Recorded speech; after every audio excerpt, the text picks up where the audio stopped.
नमस्कार दोस्तों, study with Dev channel में आपका स्वागत है। दोस्तों, पिछली वीडियो में हमने संविधान सभा को देख लिया था। आज हम देखते हैं संविधान सभा की समितियां एवं संविधान का निर्माण। तो देखते हैं संविधान सभा की समितियां कौन कौन सी हैं। तो 8 बड़ी समितियां थी संविधान सभा में, 8 बड़ी समितियां थी। तो पहली समिति पर चर्चा करते हैं, ये है प्रारूप समिति। प्रारूप समिति के अध्यक्ष थे डॉक्टर अंबेडकर। प्रारूप समिति के अध्यक्ष डॉक्टर अंबेडकर थे। इसके बाद एक समिति है संघीय शक्ति समिति तथा संघीय संविधान समिति। इन दोनों के अध्यक्ष थे पंडित जवाहरलाल नेहरू। पंडित जवाहरलाल नेहरू ने ही संघीय शक्ति समिति के अध्यक्ष थे, संघीय संविधान समिति के अध्यक्ष थे। राज्यों से संबंधित समिति जो थी वो भी पंडित जवाहरलाल नेहरू ही उसकी अध्यक्ष थे। यानी नेहरू जी शक्ति यानी संघीय शक्ति समिति, संघीय संविधान समिति, राज्यों से संबंधित समिति, इसकी अध्यक्ष पंडित जवाहरलाल नेहरू थे। प्रारूप समिति के अध्यक्ष डॉक्टर अंबेडकर थे, भीमराव अंबेडकर। नियम एवं प्रक्रिया समिति या संचालन समिति, चाहे नियम प्रक्रिया की बात की जाए चाहे संचालन समिति की बात की जाए, इसकी अध्यक्ष डॉक्टर राजेंद्र प्रसाद जी थे। इसके बाद मौलिक अधिकार। मौलिक अधिकार अल्पसंख्यकों, जनजातियों एवं बहिष्कृत क्षेत्र से संबंधित जो सलाहकार समितियां थी, इसकी अध्यक्ष थे सरदार पटेल। कोई मौलिक अधिकार समिति है, अल्पसंख्यकों जनजातियों संबंधित समिति है, बहिष्कृत क्षेत्र समिति है, इनसे संबंधित जो भी सलाहकार समितियां थी, इसकी अध्यक्ष सरदार पटेल जी थे। इसके बाद मौलिक अधिकार उप समिति एक थी, जो अगर यदि मौलिक अधिकार पूछा जाए समिति तो सरदार पटेल है। यदि पूछा जाए मौलिक अधिकार उप समिति तो जेबी कृपलानी इसके अध्यक्ष थे। मौलिक अधिकार उप समिति जेबी कृपलानी। यदि अल्पसंख्यक पूछा जाए, अल्पसंख्यक समिति की अध्यक्ष तो सरदार पटेल है। यदि पूछा जाए अल्पसंख्यक संबंधित जो उप समिति है, अल्पसंख्यक उप समिति, तो इसकी अध्यक्ष एच.सी. मुखर्जी हैं। इसके बाद थी 8वीं प्रांतीय समिति, प्रांतीय संविधान समिति। जो प्रांतीय संविधान समिति थी, इसके भी अध्यक्ष सरदार पटेल जी थे। एक नोट लिख लीजिए, जो एन माधवा राव थे, एक जो अध्यक्ष थे प्रारूप समिति में। तो प्रारूप समिति पहले देख लेते हैं, प्रारूप समिति क्या है। तो प्रारूप पर विचार विमर्श करना इस समिति का उद्देश्य है। जो प्रारूप समिति है, इसका क्या कार्य है? प्रारूप पर विचार विमर्श करना। और इसका गठन 29 अगस्त 1947 को हुआ था। इसमें 7 सदस्य थे, अध्यक्ष को मिलाकर के। प्रारूप समिति के अध्यक्ष डॉक्टर भीमराव अंबेडकर जी थे। प्रारूप समिति 29 अगस्त 1947 को गठित की गई थी। इसके पहले सदस्य थे जिनको अध्यक्ष भी बनाया गया, वो है डॉक्टर अंबेडकर, भीमराव अंबेडकर।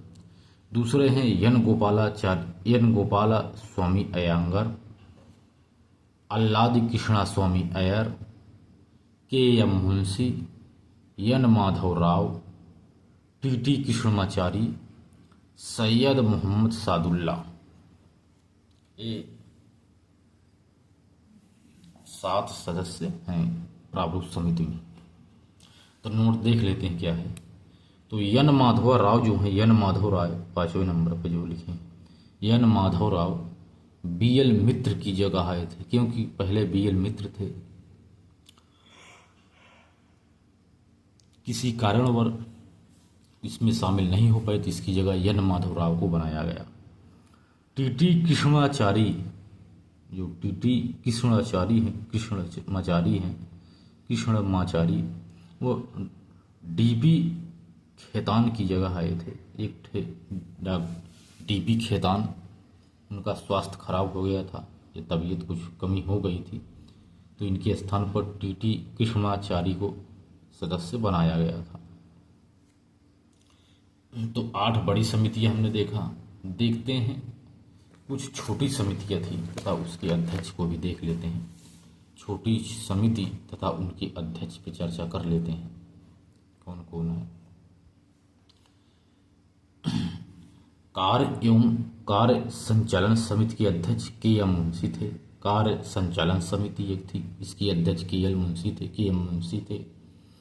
राष्ट्रीय ध्वज समिति के अध्यक्ष डॉक्टर राजेंद्र प्रसाद जी थे। वित्त एवं कर्मचारी समिति के अध्यक्ष डॉक्टर राजेंद्र प्रसाद ही थे। चाहे वित्त एवं कार्य कर्मचारी हो, राष्ट्रीय ध्वज समिति हो, डॉक्टर राजेंद्र प्रसाद जी हैं। सदन समिति की अध्यक्ष पट्टाभ सीतारामैया थे। सदन समिति, सर्वोच्च न्यायालय संबंधित समिति जो थी, सर्वोच्च न्यायालय से संबंधित जो समिति थी, उसकी अध्यक्ष यस वरदाचारी थे। नागरिकता संबंधित जो समिति थी, इसके भी अध्यक्ष यस वरदाचारी थे। चाहे सर्वोच्च न्यायालय संबंधित समिति हो, चाहे नागरिकता संबंधित समिति हो, इसकी अध्यक्ष यस वरदाचारी को बनाया गया था। ये संविधान सभा के सदस्य नहीं थे। जो यस वरदाचारी थे, इस संविधान सभा के सदस्य नहीं थे। क्रेडेंशियल, जो क्रेडेंशियल है यानी प्रत्यापक, क्रेडेंशियल यानी प्रत्यापक समिति के अध्यक्ष थे आह्लाद कृष्ण स्वामी अय्यर। क्रेडेंशियल प्रत्यापक समिति। इसके बाद प्रेस दीर्घा समिति, प्रेस दीर्घा समिति के अध्यक्ष थे उषानाथ सेन। प्रेस दीर्घा समिति के अध्यक्ष उषानाथ सेन थे। इसके बाद देखते हैं कुछ संविधान निर्माण संबंधित महत्वपूर्ण तथ्य पर चर्चा करते हैं जो संविधान निर्माण में महत्वपूर्ण स्थान रखते हैं। संविधान का निर्माण का समय था 2 वर्ष 11 माह 18 दिन, यानी संविधान को 2 वर्ष 11 माह 18 दिन में तैयार किया गया था। यह जो इसका अध्ययन है, अध्याय, तो यह 60 देशों का संविधान पढ़ा गया।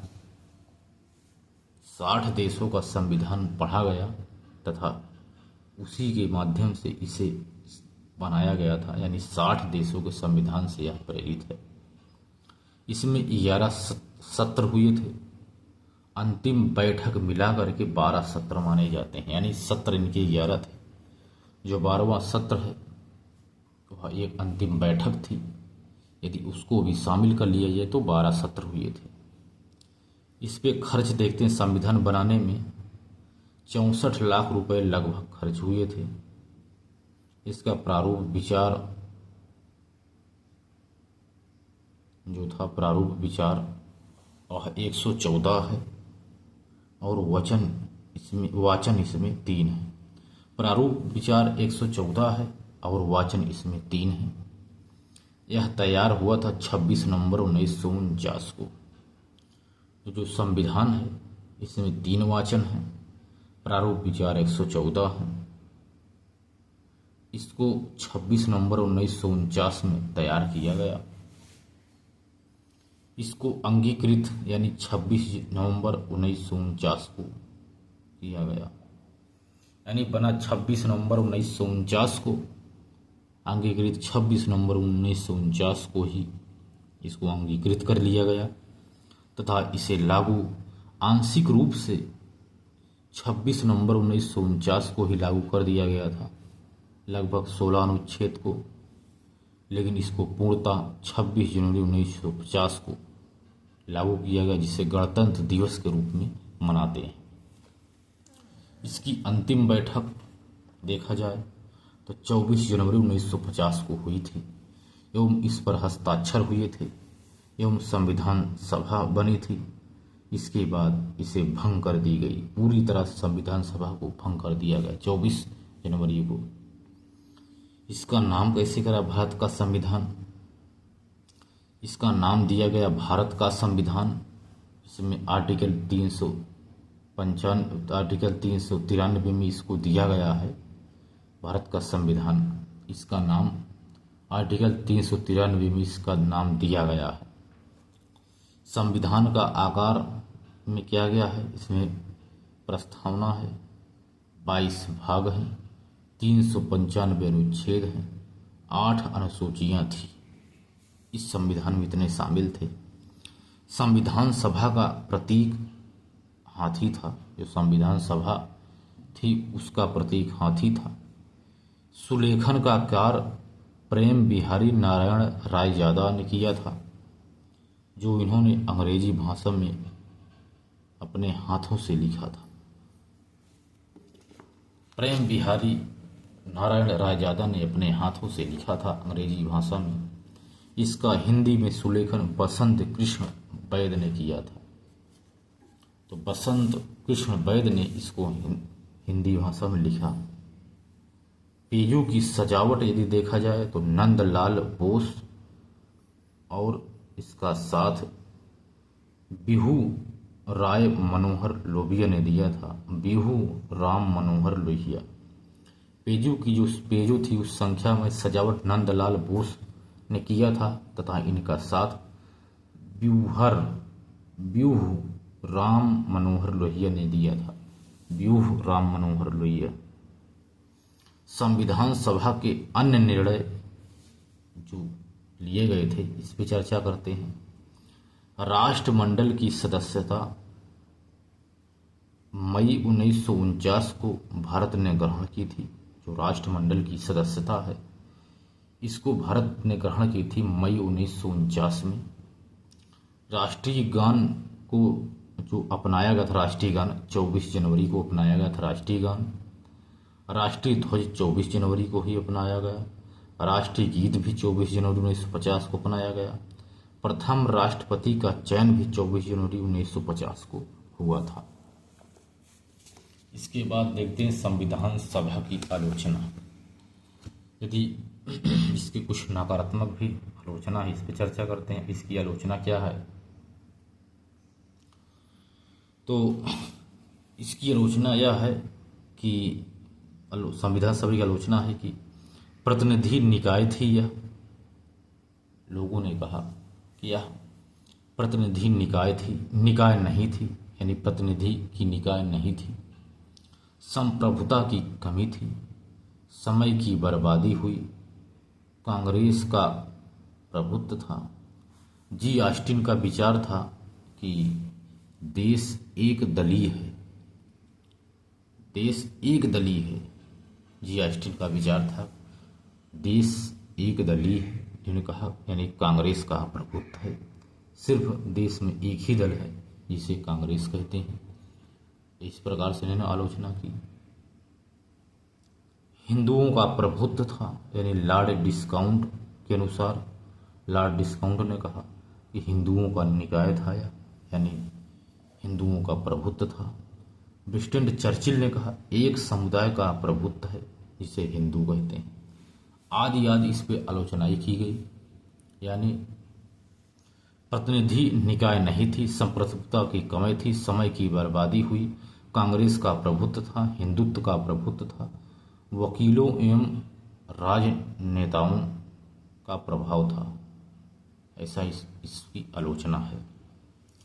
तो दोस्तों मिलते हैं और बेहतरीन क्लास में अगली। तब तक के लिए धन्यवाद।